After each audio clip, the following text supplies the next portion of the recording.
I've run cargo into Harrow's Landing for 11 years, and in all that time the market square has only ever gone quiet twice. The first was the year the reef quake took out the South Pier, and we pulled bodies from the foam for 3 days. The second was the morning I found her. Harrow's Landing is not much of a place, if I'm honest about it. A relay depot, 2 trade offices, a customs shed that floods every spring tide, and a market square that exists mostly because the coastal road forks there, and somebody, generations back, decided that was reason enough to put down roots. We sit at the edge of 3 trade lanes, and the edge of compact jurisdiction both, which means we get a strange mix of traffic. Legitimate freighters running the coastal route, resettlement convoys moving displaced families inland after one or another of the border conflicts flares and dies down again. And, if you squint and know what you're looking at, the occasional ship that doesn't belong in either category and prefers it that way. I had learned, over 11 years, to tell the difference mostly by feel. A freighter sits different in orbit than a smuggler does. A relief convoy moves different than one that's pretending to be a relief convoy.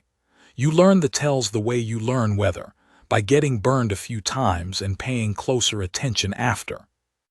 It was not a loud silence. That is the thing people get wrong when they imagine disaster. They picture screaming, fire, a crowd running one direction. What I remember is the opposite. Stalls still standing, awning cloth still snapping in the onshore wind. A crate of dried sourfish tipped on its side, the fish scattered across the cobbles like something had simply lost interest in keeping them in the crate. A child's wooden top, the kind sold by the toy seller on the square's east corner, still spinning lazily on its point near the well, slowing, finally toppling over with a small clatter that I heard with terrible clarity because there was nothing else to hear over it. And under all of it, no voices. 40, 50 stalls worth of vendors and shoppers, gone in the time it takes a transport to drop its ramp and load. I had come down from the depot to collect a parts order, nothing more. I am not a soldier. I retired off freight runs 8 years back and took the relay handler post at Harrow's because my knees had given out on long hauls, and the depot needed somebody who knew how to read a manifest without falling for the half of them that lie. I carry a sidearm because everyone on this coast does, not because I expect to use it. That morning I did not expect anything except an argument with the fishmonger about an overdue crate of bolts, and the strangeness of the square didn't register as wrong exactly at first, just unusual. Quiet mornings happen. I had walked half its length, past the dye seller's empty cart and the toy stall's fallen top, before the wrongness of it actually landed in my chest, cold and sudden, the way bad news does before you've even heard the words. I found her behind the dye seller's cart, wedged into the gap between 2 collapsed awning poles, small enough that I walked past twice before I saw the shape of her. Sandy gold skin, the color of the cliffs above the depot at low sun. A torn strip of blue ribbon wound 3 times around one fist, knuckles white around it like it was the last solid thing left in the universe. She did not cry. She did not make a sound at all. She watched me with eyes the color of weak tea and did not move, and I understood, the way you understand cold water before you touch it, that she had already decided crying would not bring anyone back, and had moved straight past it into something flatter and harder to look at. I have seen men do that. I had seen it once in a freight partner of mine who'd lost his whole crew to a hull breach and somehow walked away whole. That same flat, careful stillness, the kind that isn't calm so much as the absence of anywhere safe left to put the feeling. I had never seen it on something so small. It is one thing to watch a grown man fold his grief down into something manageable. It is another thing entirely to watch a child do it, because a child shouldn't know how yet, shouldn't have had cause to learn, and the fact that she clearly had told me everything I needed to know about how bad the preceding hour had been. I crouched down, did not reach for her, just crouched the way you do for a spooked dog and said the first thing that came to me, which was not clever, just true. Nobody's going to grab you. I'm not going anywhere either." She did not answer. She did not move for a long time.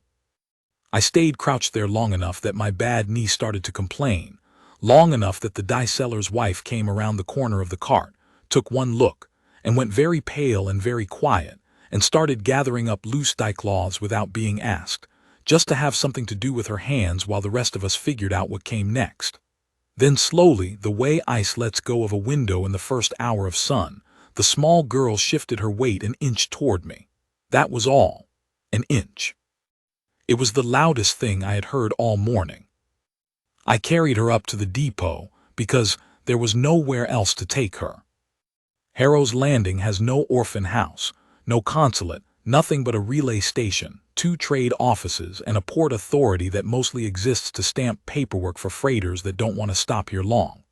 I called it in, of course, broadcast the standard missing persons frequency, flagged the convoy manifests for the week, asked the dye seller's wife, who'd survived because she'd been 3 streets over buying thread, whether she'd seen the child before. She had. Said the girl had come through with a caravan 2 days prior, traveling with what she'd assumed was an extended family, 6 or 7 adults, 2 other children, headed inland toward the resettlement corridor.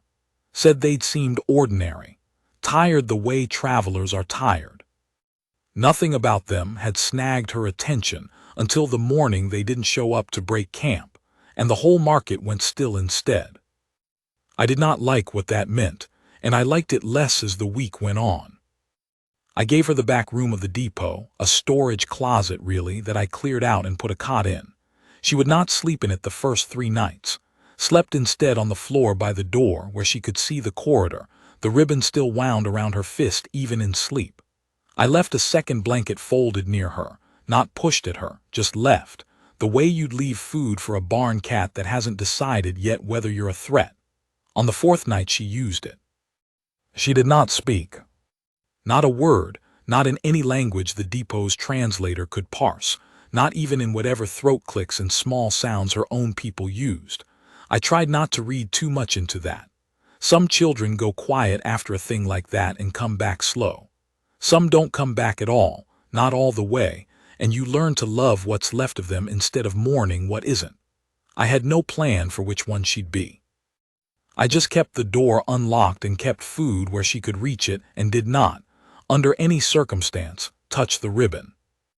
I called her Birdie in the end because the first sound she ever made in my hearing, not a word, just a sound, was a short, sharp 2-note whistle, the kind you'd use to call something back to you. I asked her once, weeks later, if that was her name, and she looked at me like I'd asked something both obvious and slightly stupid, and gave the whistle again, and I understood it wasn't a name. It was a question. Are you still there? I learned to whistle it back.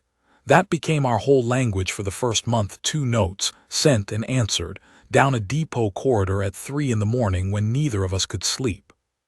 The depot itself had to learn to make room for her, which was a stranger adjustment than I expected.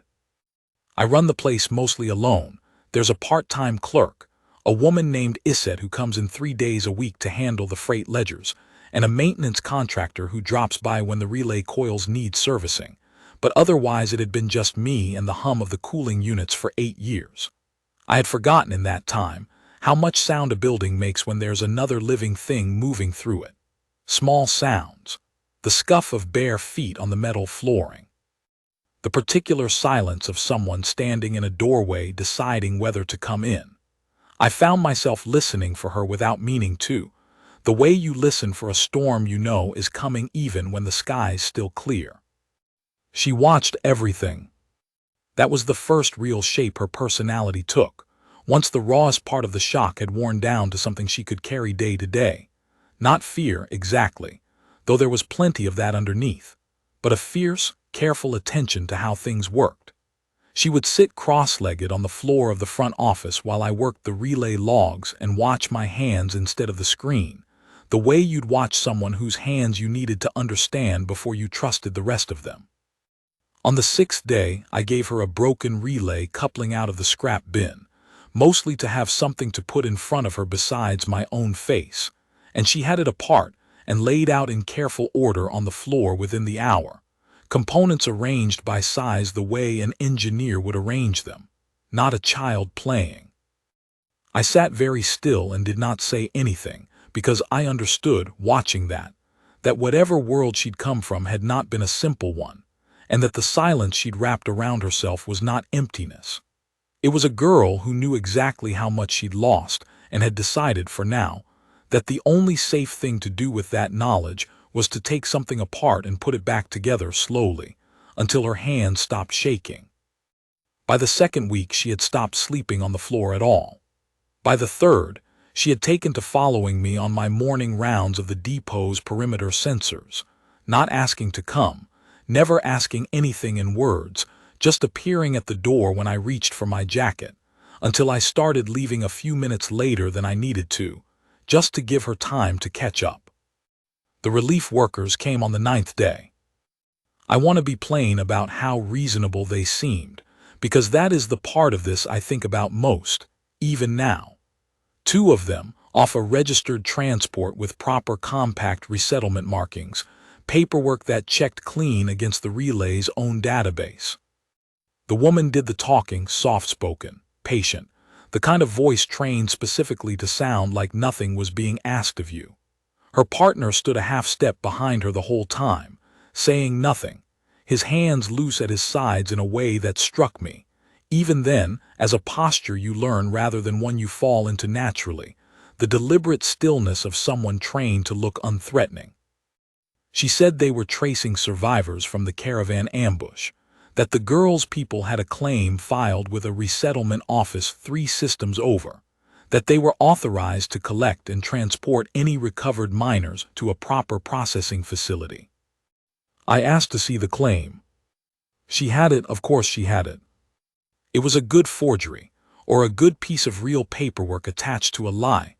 I couldn't tell which, and at the time it didn't matter, because something in me had already gone cold and careful in a way I hadn't felt since my last bad cargo run, the kind where you know before you can say why that the numbers on the manifest don't match what's sitting in the hold.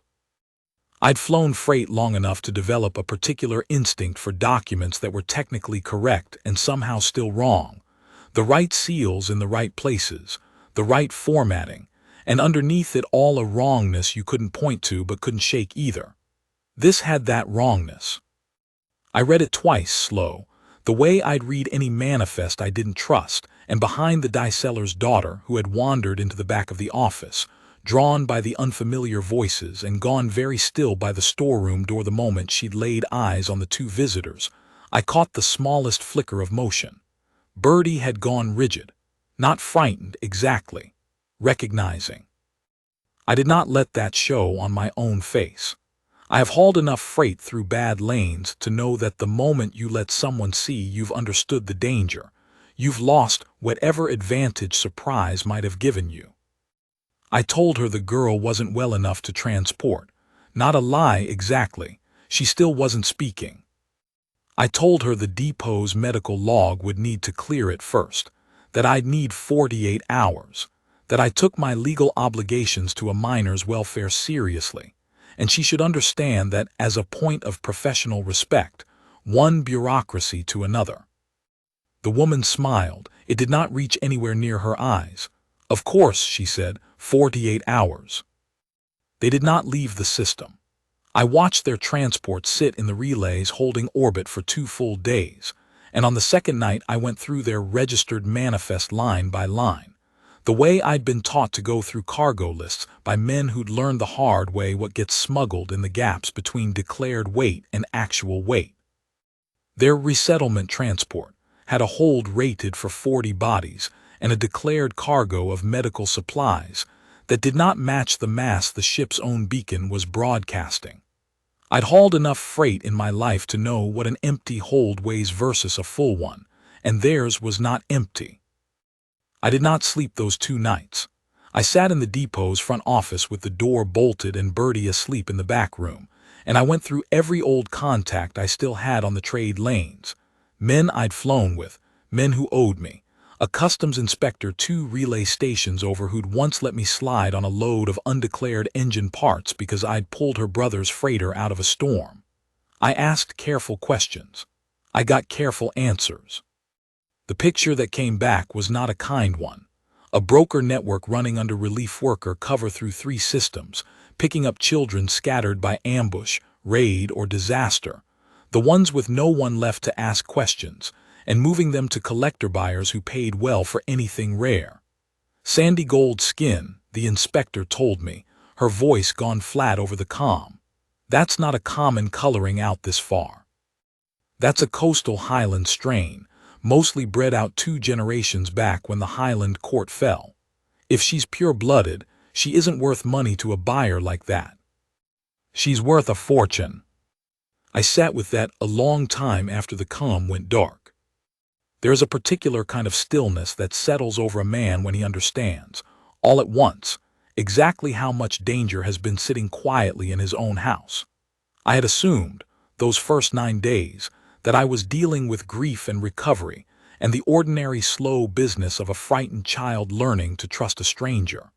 I understood now that I had also, without knowing it, been standing in the middle of something with teeth. I got up, checked the bolt on the front door twice, though I'd already checked it twice before, and went and sat on the floor outside the storeroom where Bertie slept. The way I imagine a man sits outside a door when there is nothing useful left to do with his hands except be present. I will tell you plainly what I did, because I am not interested in pretending it was complicated. I refused to release her. I told the relief worker, when she came back on the second evening with her patient voice and her clean paperwork, that the depot's medical log had flagged a contagion concern. Also not entirely a lie, since I had in fact logged a fabricated quarantine note that would hold up exactly as long as nobody with real authority looked too closely, and that under interstellar relay protocol, I was within my rights to hold any minor under quarantine for a minimum of 7 days. She did not like that. The patience went thin around the edges just for a second before she smoothed it back over. "You understand," she said, "that obstruction of a registered claim carries penalties." "I understand a lot of things," I told her. "I understand cargo manifests, for one. Yours doesn't add up.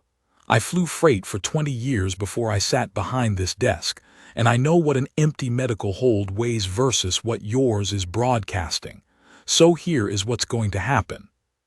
You're going to go back to your ship, and you're going to wait the 7 days, and during that time I am going to have every piece of paperwork you've shown me run through compact central registry by people who do that for a living and don't have a reason to be polite about it.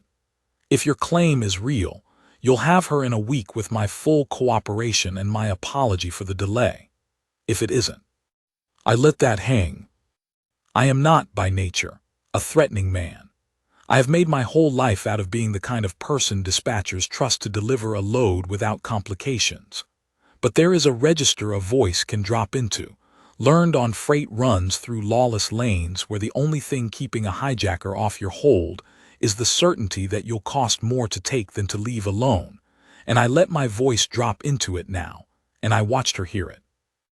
"If it isn't," I said, "you should understand that I have spent 11 years on this coast, and there is not a customs office, port authority, or trade union rep in this system who doesn't owe me a favor or a debt, and I will spend every single one of them making sure your transport never clears another relay corridor in compact space again.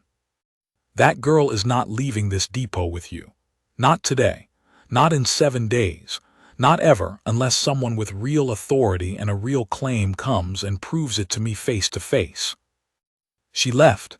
The transport broke orbit 4 hours later, which told me everything the forged paperwork hadn't. I did not relax. I have learned over a long working life that a threat that retreats is not a threat that's given up. I doubled the depot's perimeter sensors, slept in the front office instead of my own quarters, kept the sidearm on the desk instead of in the drawer. I also did something I am less proud of, though I'd do it again without hesitation. I quietly armed 2 of the relay's old proximity beacons with enough charge to disable, not kill, anything that came up the cliff path without clearance, and told no one.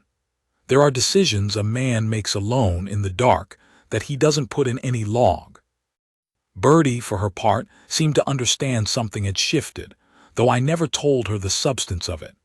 Children pick up more than adults give them credit for, not the words, necessarily, but the weather of a place, the tension running through a building like current through a wire.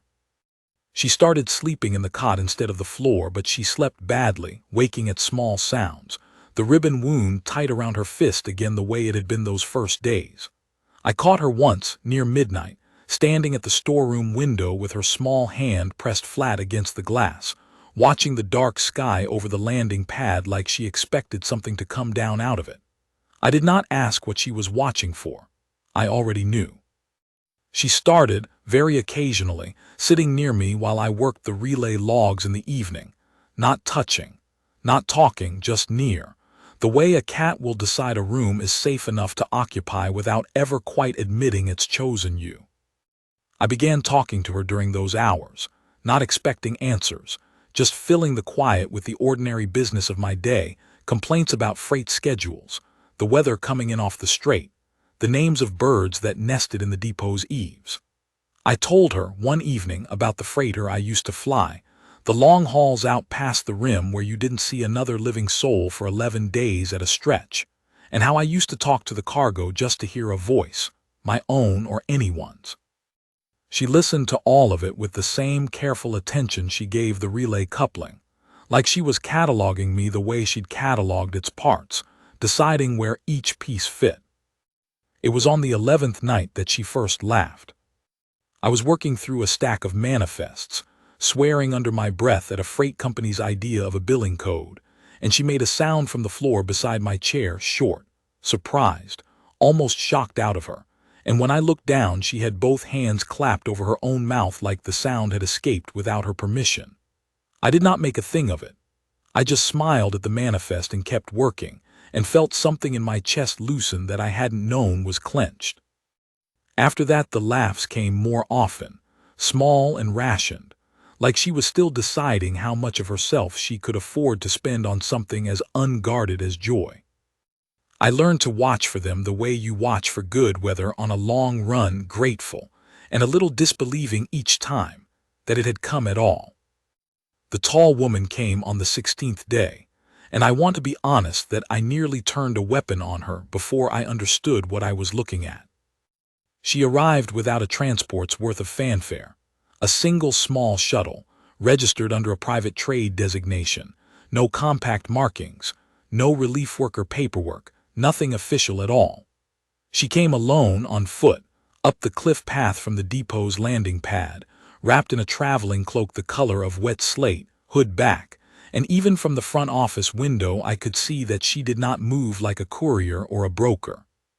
She moved like someone who had spent a great deal of her life being watched, and had long ago stopped finding it remarkable. I met her at the door with my hand resting, not on the sidearm but near it. "State your business," I said.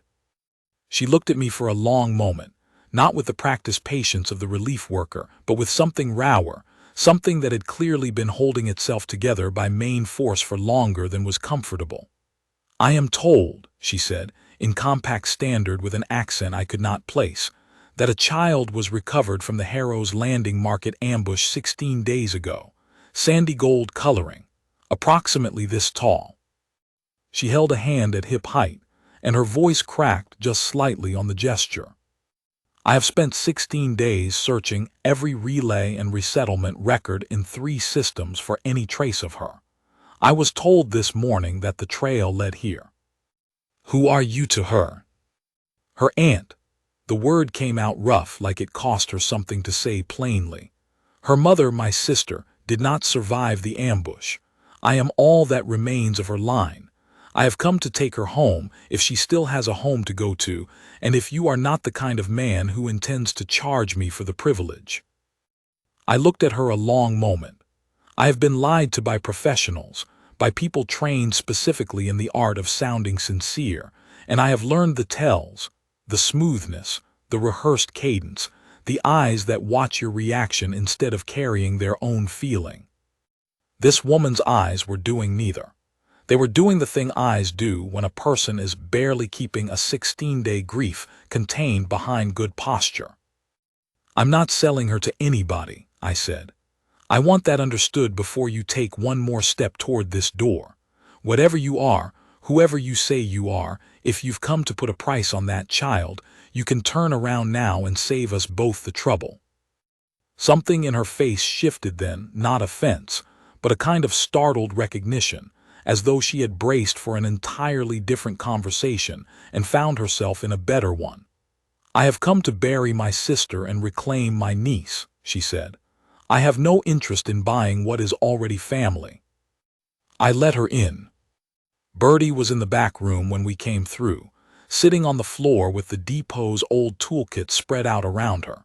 She had taken, in the past week, to dismantling and reassembling a broken relay coupling I'd given her to keep her hands busy, and she was good at it in a way that told me something about where she came from, some education that hadn't survived whatever had happened to the rest of her family. She looked up when we entered, looked at the woman in the slate-colored cloak for a long moment, utterly still, the ribbon wound tight around her fist the way it had been the very first morning. I held my breath. I did not know in that moment which way this would break. The woman did not rush her. She crouched slowly, carefully, the cloak pooling around her on the storage room floor in a way that looked faintly absurd against the spare parts and packing crates, a great deal of obvious dignity folding itself down onto a concrete floor. And she said something low, in a language I didn't know, 3 short syllables, gentle as a held breath. Bertie's whole face changed. I had watched that face for 16 days and learned its narrow, careful range, wary, curious, occasionally in the last week, something close to content. I had never seen it do what it did then, which was crumple all at once, the careful flatness she'd built around herself coming apart like a held not finally let go. She dropped the toolkit. She did not run, exactly. She crossed the room in 3 quick steps and simply walked straight into the woman, who caught her without seeming to have decided to, both arms coming up around the small shape the way you'd catch something falling, the relief breaking out of her in a sound that was not quite a sob and not quite a laugh. Something in between that I understood, watching it, was the sound of 16 days of bracing finally allowed to stop. I stood in the doorway and did not say anything, because there was nothing useful to say into a moment like that, and because my own throat had gone tight in a way I was not prepared to examine too closely. It took the better part of an hour for the woman. Her name, I learned, was Marin Salhar, and she did not in that first conversation tell me the rest of it, to coax Bertie into sitting still long enough to talk, and even then it was mostly Marin talking, low and steady, while Bertie sat pressed against her side with the ribbon finally unwound from her fist and tied instead around Marin's wrist, like she'd been carrying it for someone and could now hand it off. I made tea, because it was the only useful thing I had to offer, and because I needed something to do with my hands. I am not a man who is comfortable sitting still in the middle of someone else's grief, and there was a great deal of grief in that small kitchen, even underneath the relief. The particular kind that comes from finally setting down a weight you've been carrying so long you'd half forgotten what it felt like to stand without it. It was Marin who told me, eventually, sitting at the depot's small kitchen table with Bertie curled half asleep against her, what the rest of it meant. She spoke slowly, choosing her words with the care of someone translating not just language but grief into something a stranger could hold without breaking under it. The Highland Court, the bloodline, the reason a relief worker had been willing to fake compact paperwork over a single small child. Bertie's mother had been heir to a coastal regency that had, 2 generations back, been quietly dismantled, its territory absorbed, its bloodline scattered, its claim left technically unresolved in a way that made any surviving descendant simultaneously worth nothing to a legitimate government, and worth a great deal to anyone in the business of selling rare things to private collectors who liked owning pieces of dead thrones. Marin herself, I gathered without her ever quite saying it outright, held what remained of that claim now, regent in fact if not yet in any paperwork that mattered, the last adult standing of a line most of the galaxy had assumed extinguished. The ambush was not random, she said, her voice gone careful and flat in the way I recognized from my own conversations with the customs inspector 2 nights before. I have known for some time that there were interests who would benefit from my line ending cleanly, without the inconvenience of a surviving heir. I had hoped foolishly, I understand now, that moving the household quietly, without escort, without announcement, would be safer than moving with the kind of guard that draws attention. I was wrong. My sister paid for that misjudgment, and very nearly my niece did as well. She looked down at Bertie, asleep now against her side, and something passed over her face that I did not have a name for, some combination of grief and a fierce, exhausted gratitude. I have spent 16 days assuming the worst. I had begun, in the last 2 of them, to prepare myself to find only a body, or nothing at all. I did not expect to find her sitting on a storeroom floor with a relay coupling in pieces around her, alive, and apparently being taught patience by a man who flies freight. Flew, I said, past tense, knees gave out. She almost smiled at that, the first almost smile I'd seen from her, small and tired but real. I am not telling you this to impress you, she said. I am telling you because you are owed the truth, and because I suspect you would have done exactly what you did whether she'd turned out to be a regent's niece or a fisherman's daughter. That is, I think, the rarer thing. I did not know what to say to that, so I poured more tea. She stayed 3 days, Marin did, in the back room with Bertie, the 2 of them sleeping curled together in a way that told me, more than any speech could, how much of the last 16 days had been spent simply not knowing whether the other was alive. She offered on the 2nd day to pay me. Offered it carefully, almost apologetically, the way you'd offer something you suspected would be refused and wanted to offer anyway out of respect. I refused it, of course. Told her the same thing I'd told the relief worker, minus the threat, that the girl wasn't for sale, and neither was 16 days of keeping a door bolted. Those 3 days were strange ones, in the way that the end of a long emergency is always strange. The body keeps bracing for a danger that has already passed, and it takes time to convince it the bracing isn't needed anymore. I kept the perimeter sensors armed the whole time, kept the sidearm within reach out of a habit that had become reflex rather than necessity, and Marin, for her part, spent the first day in near constant contact with what I gathered was a small but loyal network of her own people. Couriers and old household retainers scattered across 3 systems. Men and women who had apparently spent 16 days quietly searching every relay between here and the Highland Court's old territory without ever once losing hope, even when hope had seemed, by her own admission, like the least reasonable thing left to hold on to. I watched her with Bertie in those 3 days and understood, in a way I hadn't quite let myself understand before, how much had been riding on this one small girl finding her way to someone who wouldn't simply hand her over for the asking. Marin did not coddle her. There was none of the over-careful, walking-on-glass softness I might have expected from a woman who'd nearly lost everything. She spoke to Bertie like an equal, asked her opinion on small things, let her help repack the shuttle's supplies even though it would have been faster to do it alone. It was, I came to understand, watching them, a particular kind of love, the kind that respects a person's competence as much as it protects their safety.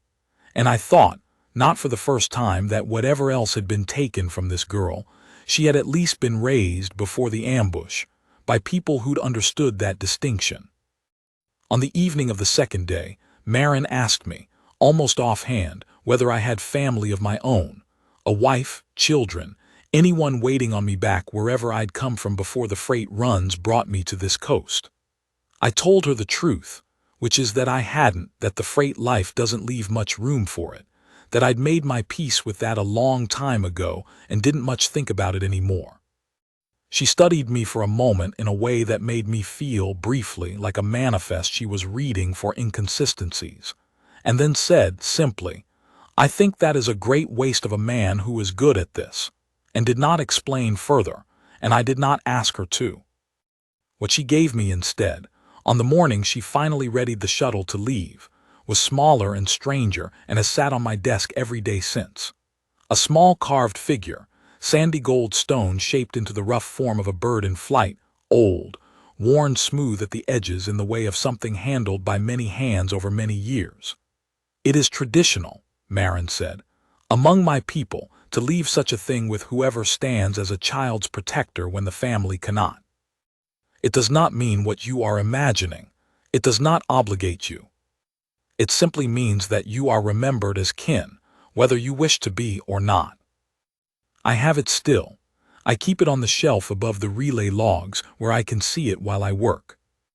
The last morning, Bertie came and found me in the front office while Marin was finishing the shuttle's pre-flight checks outside. I had been awake since before dawn, going through the depot's logs one final time, partly out of habit and partly because I did not entirely know what to do with myself in the last hour before she left. I had told myself in the 16 days since the market that I was only a way station in her story, a place she'd passed through, the way the resettlement convoy had been a place she'd passed through before that. I had told myself this firmly and repeatedly, the way you tell yourself anything you suspect you don't fully believe. She had not in 16 days ever once climbed into my lap, had kept always that careful inch of distance even at her warmest content to sit near, never quite touching, the way you'd let a hand rest near a fire without putting it in. I had stopped expecting it, had told myself that was simply who she was, a girl who'd learned the hard way to keep one careful inch between herself and anything she might lose. I did not think there was anything wrong with that. I had built my own life around similar inches, more than once. But that morning she walked straight up to the chair, climbed up without asking, and settled herself onto my knees like it was the most ordinary thing in the world, like she'd done it every day of her life and simply hadn't gotten around to it until now. She tucked her head under my chin the way I imagined she must once have done with someone else, someone whose name I never learned and never asked after, and went very still, and I understood, holding that stillness, that this was not a child saying goodbye. This was a child deciding, in the last hour she had to decide it, to spend the inch she'd been saving. I went very still myself, the way you do when something wild decides, on its own terms, to trust you. Marin came through the doorway a moment later, checklist still in hand, and stopped dead at the sight, the depot handler who'd held a threat in his voice and a sidearm on his desk for 16 days, sitting frozen and faintly stricken with a small girl curled against his chest like she'd lived there always. Whatever Marin had expected to find on her way to say goodbye, it was not that, and the sound she made was not the careful, contained sound of the woman who'd held her grief together through 16 days of searching. It was a real laugh startled out of her, helpless, the kind of laugh that comes from somewhere a person doesn't usually let anyone see, and it filled the small front office in a way I have not forgotten. "She doesn't do that," Marin said when she'd caught her breath, wiping at her eyes with the back of one hand. "She didn't do that for me, not for the first 3 days, not for anyone, not even before." She stopped herself, did not finish the sentence, did not need to. I did not have anything clever to say to that either.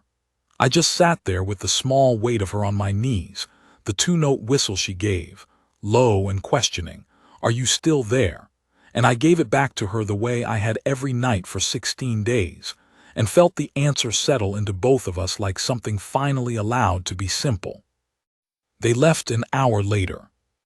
I walked them both down the cliff path to the landing pad, Bertie's small hand in mine for most of it, the ribbon, Marin's now, tied at her wrist, catching the early light every time she swung her arm. Neither of us said much.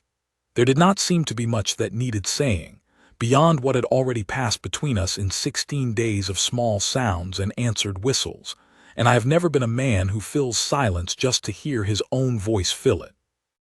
At the base of the shuttle's ramp, Marin turned back once more, the cloak settling around her in a way that, for the first time since I'd met her, made her look less like a frightened ant, and more like whatever it was she actually was, regent claimant, the last standing weight of a line that had nearly been allowed to disappear quietly off the historical record.